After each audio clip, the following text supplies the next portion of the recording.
Hello, ladies and gentlemen. I'm Dustin Cormier, and this is How to Rock Astrology. This is a quick little blurb describing what it is that we can expect to learn from Light on Light on Life by Robert E. Svodoba and Hart. Fouw. This book is an introduction to the astrology of India. Now, I explained in my first video a few things about the book and about the authors, just to give a little sort of a backtrack on what the authors are about and the intentions behind the book. I should say that this series I'm intending for my Western audience. So my Western audience, as well as anyone interested in Jyotish, who are of the natural Vedic sidereal astrology variety. I'm trying to bridge this so that it's accessible and useful for both parties. There's a big merging going on in the world of astrology today, and I'm hoping that readings like this can help to show where Western astrology and Vedic astrology are similar, where they're different, what these differences are, what these similarities are. For those watching, I'm a tropical Vedic astrologer, which means I use Western tropical measurements, but I read and use the Vedic philosophy, including the writings and readings of Parashara, Jaimini, and guys like these, to inform what is becoming a cross-cultural reference of my own sort. But the important thing to know is that if you're a Westerner, this introduction is going to be a great, show, a display of what you're missing out in the world of Jyotish, in the world of Vedic astrology. And for those of you who are already steeped and who have already bowed to the Veda and to the Saturn within you, to the glistening glory of Mercury and the Vedic old ways, this book will only serve to give you more depth, more of a deep understanding of the roots, an English-derived understanding, a cosmic derivation of what Jyotish means to human consciousness. These writers are Westerners. What's beautiful about Robert Svodoba, one of the authors of this book, is that he was a Westerner, born and raised in America, who decided that I'm just going to jump out to India and I'm going to smash my head against this foreign culture, learn the language, and then he actually was one of the first Westerners to graduate from an Ayurvedic college and teach Sanskrit in India. And to teach, rather, Ayurveda in India. So he brought that knowledge to the West, and when he wrote this book is soaked in that a very Western consciousness mixed with a very Eastern consciousness. It's a very important book for that reason. So, for those Westerners who want to delve into Vedic astrology, I think that this is probably the best place for you to start, because this book teaches you about the heart of Vedic astrology, of Jyotish. It doesn't just give you a cookbook rendition of just unfolding, well, the sun means this. Why? Well, this is what these books say. And so it's like this. Here's some symbols. Here's the sun. The sun is like these symbols. Just think of warmth. Think of honey. Think of ennobling inspiration. It looks up. It's all these things that we describe as the sun. It doesn't just give it to you in a cookbook formation, which other books like, I've described these other books that are really important and good volumes as well. Astrology of the Seers by David Frawley, Art and Science of Vedic Astrology by Richard Fish and Ryan Kirksack. Highly recommend this one in particular. Now, those books do just break things down. It's hard not to break things down from some kind of cookbook. Start here and just go into some linear thing. technically, Light on Life does that, but it has an all-encompassing philosophical seed that runs like roots throughout the whole vineyard that is this book's interpretation of the ancient knowledge of Jyotish. There is a seed of like Western Christ, like not even Christ consciousness, but a Western Kundalini attainment consciousness steeped into the figures. It's it is a technical manual on Jyotish astrology, but it's the philosophy of it that I'm excited to talk with people about. Now, this book doesn't cover everything about Vedic astrology. This is an important thing to consider. There's lots in this book that could be talked about more that they didn't have the room to expand on. It's already an extensive book.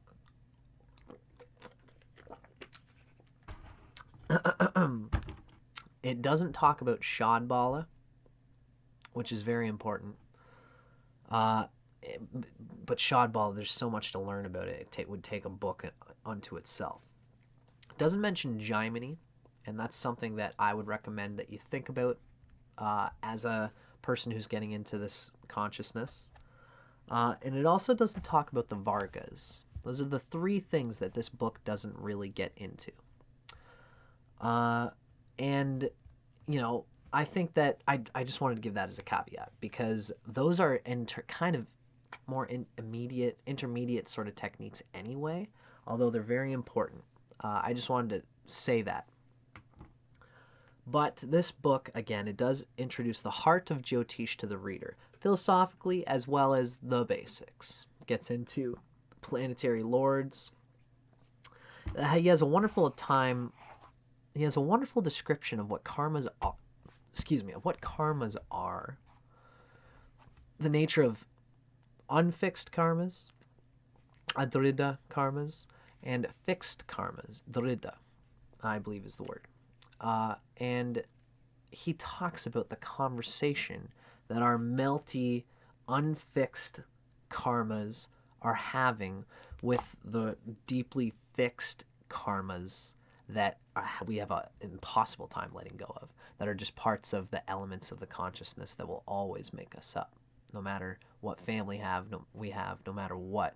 There are certain things in our karma that are bound to always unfold.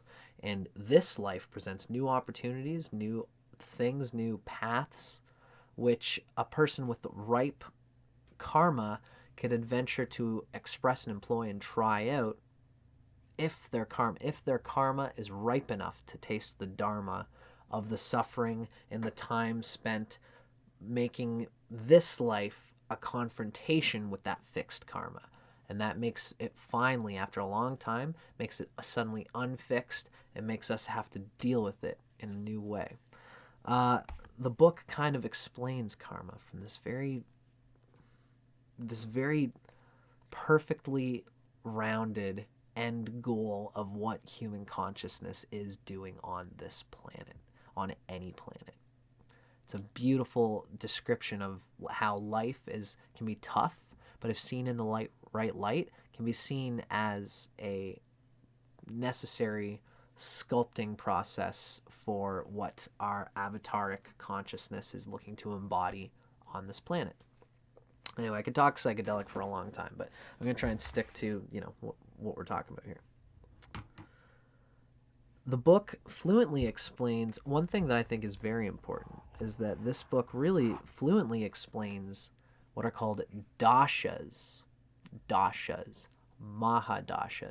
I'm neuroprogramming right now. That is a word that Westerners have no idea about. It's called Vimshatari Dasha, or Vimshotari Dasha, the 120-year Dasha. It's a very important thing. It's considered to be hugely important by Parashara. It's like a transit. It's a form of transit, except that it's not by the transits in the sky. Vedic astrology does consider transits to be very important, but they also consider these dashas to be important. And the dasha is a running internal script that has to do with the nakshatra that your moon was in when you were born. They go into the theory of what dashas are, what they mean, why they're a thing, where they come from, and then they go on to explain them, to explain what different dashas are like. They don't get into too much detail into what can be expected from each dasha, but they do a little bit. You just got to know the theme of the planet and unfurl it in that way. Again, they give you the essence of it, but they don't do too much cookbook stuff. What can you expect from your Saturn dasha? You know, I think that other authors can fill in that space. These guys in this book were more, again, getting the bones of the bones of the bones.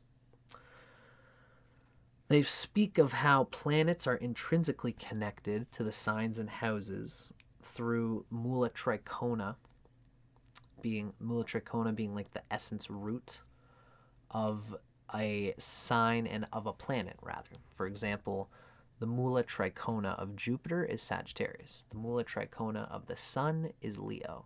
And it's these placements that have to do with the friendships of the planets in combinations with each other. We'll get into that as we get into it. But the essences of the planets are deeply intrinsically tied into the signs as well as the houses, because the houses interpenetrate the signs. We would know this as Westerners as well, but not in the same way, not through the same conceived understanding that Jyotish puts it in. You got to read it. You got to come along on the ride with me to know why and what that means. So I wanted to show an example of like some of the deep fruits that this book gets into.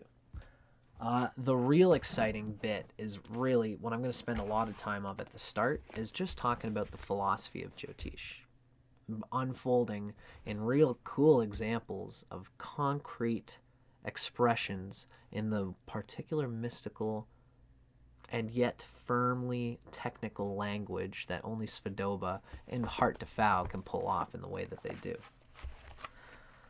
They do talk about nakshatras in this book, and we'll get to that when we get to that as well. It's going to be this is a huge book, so I expect that this is going to be a long time before we get to any of these places.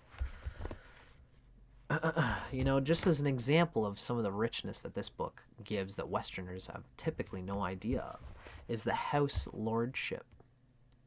This gives the sense that each sign is the first sign from itself, and then the second sign is the second sign from the first. The third sign is the third sign from the first, and these have a house lordship all their own.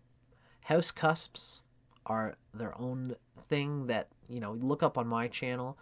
You can always ask me about it, but there's a difference between the house cusp and the house from the ascendant. Both are important.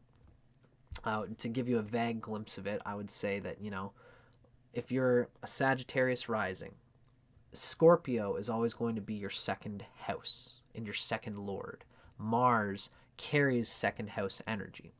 But if your second cusp happens to fall in the second house, then the physical world reality of your second house sits in the second house from Sagittarius.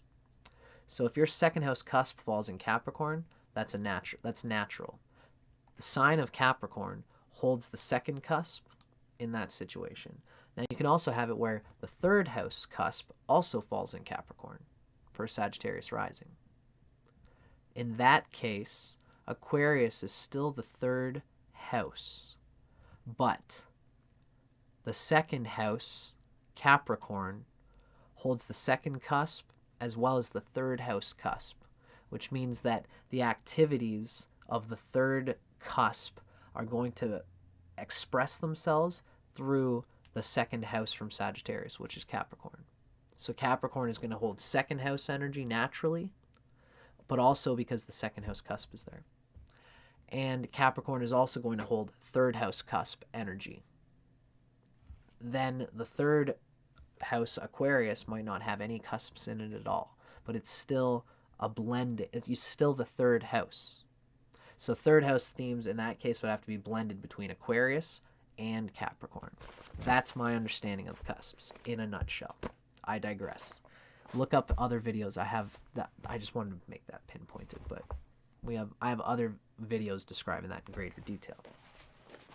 Now, in this case, we are looking at that basic house lordship in the sense that, for this case, we're actually going to take Leo as the example. I just want to give you a little bit of the writing that Svodoba does here to integrate the houses with the planets, okay?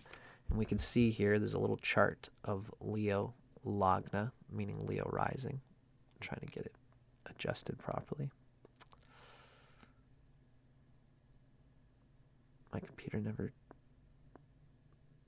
My lens on my camera never shows it rightly, but that 5 means Leo is the 5th sign, right? The 8 on that corner part shows that 8 being Scorpio, the 8th sign, is in the 4th house. This is a northern Indian style chart. If you've never seen it before, it's okay. We can see Scorpio's in the 4th house and Aries is on the 9th house for a Leo rising, right? Now, let's consider, I'm going to read this to you just so you can get a sense of what I'm talking about with this all-encompassing sense of how they build what the sun is and what Mars is. Because when people talk about Mars, it's deep. What Mars is its own thing. But what Mars is has to be considered through the lens of the ascendant, what's called the Lagna. Okay? So for a Leo rising, what's said is that they have a regal manner, an inclination to be served, because the lion, Leo's symbol, is the king of beasts, and the sun, which is the lord of Leo, is the royal planet, the center around which all other planets revolve. That's why Leo has this lordliness to them. An Indian proverb mandates one jungle, one lion. And indeed, the fact that the sun is debilitated in the 3rd house of Leo rising suggests that Leo natives neglect to make room for their younger siblings who must find their own jungles in which to roar. It also suggests that the average Leo often displays more bluster than courage. I'm a Leo rising myself. So when you think about it, Libra is where the sun is debilitated. The sun rules Leo. So this means that every Leo rising is going to have some tough complication when it comes to 3rd house things, exploring their minds. They don't explore how to communicate with others very well because they're interested in what's happening right now, which is the 9th house Aries. They act instinctively. They act best on the instinct of what their noble intentions are, and it comes through. That's why Leos can come off as rather arrogant, because they can be petty and pithy with people who they're in immediate confrontation and competition with. They can just be like, ugh, like, get out of here. You have nothing to do with my mission. I've got this mission, and if you're going to obstruct me, then you're just like an insect to me. But this gives Leo troubles when it comes to siblings, when it comes to dealing with other people, unless their Venus is well placed. This is the kind of consciousness that this book holds. I wanted to just kind of like explain that. It also goes on to further say that, Mars is, what was it? The last thing I want to impart to you, just to give an instance of the integrity of this reading. Leos are often lucky with or are attracted to investing in property because Mars, which is a friend to the sun, as we're going to describe, is simultaneously the lord of the 4th house of property and the 9th house of luck and gains, right? Scorpio rules the 4th house of Leo. Leo, Virgo, Libra, Scorpio. So Scorpio rules the 4th house. And Mars rules Scorpio, which means Mars rules Leo's 4th house. But Mars also rules Aries, which is the 9th house from Leo. It's a very powerful thing because you've got one planet, Mars, ruling a cardinal house, the 4th house, as well as a trinal house, the 9th house. That's what we call a Raj Yoga. And he goes on, of course, to describe that Raj Yoga in here. So they describe yogas in here in great detail. they go and they build everything up from an essential picture, so that when you decide to go, if you're at a place and this is the reason for this introduction, I want to tell you, if you're getting into Jyotish astrology and you find yourself, especially if you're coming from the Western camp and you're just memorizing, trying to find an integral place to grasp all the Vedic meanings, what does it mean that the sun and Mars are friends? Why are they friends? What does it mean that Venus, when interacting with Saturn, can help Saturn, but Saturn doesn't help Venus? I mean, I guess Westerners can figure that one out. What does it mean what do the dashas mean? What does it mean that the logna, in the logna, like any logna, that a planet rules this house and it rules this house, and the house rulership influences that planet? How and why? What are the roots of it? So the reason I want to do this reading is because those of you who are getting into Jyotish, who don't have a bare bones bottom line understanding about how all the figures connect together, this book, this reading, this series might give you a little bit of an inkling as to what is the essential heart and center of it all, and what those guts are and what they mean and how they can be useful to us as astrologers, as psychologists, and as people who are trying to understand our own astrology. Of course, this series is also for those who don't plan on being an astrologer, but who just want to speak the language better so that you can get a better grip on your consultations when you pay for an astrologer. You ask them to lead you through your chart, lead you through the important parts in your life. If you are a client of an astrologer, you'll speak the language much better if you get into the essential philosophy, and that's what this book provides. So that was my whole spiel on that, ladies and gentlemen. I hope you guys enjoyed it. For now, I'm just, these videos are coming out for now, and next in this series, in this playlist, we're going to unfold the knowledge of Jyotish Vedic Astrology through Light on Life by Robert Svodoba and Hart to Fouw. We're going to go through the intro, we're going to go through the whole thing, and it's going to be a slow, occasional process when I find the time to come on here and do this, but I think it'll be worth it, and I hope you guys enjoy the journey with me. See you there, folks. I'm Dustin Cormier for How to Rock Astrology. See you on the start of the series.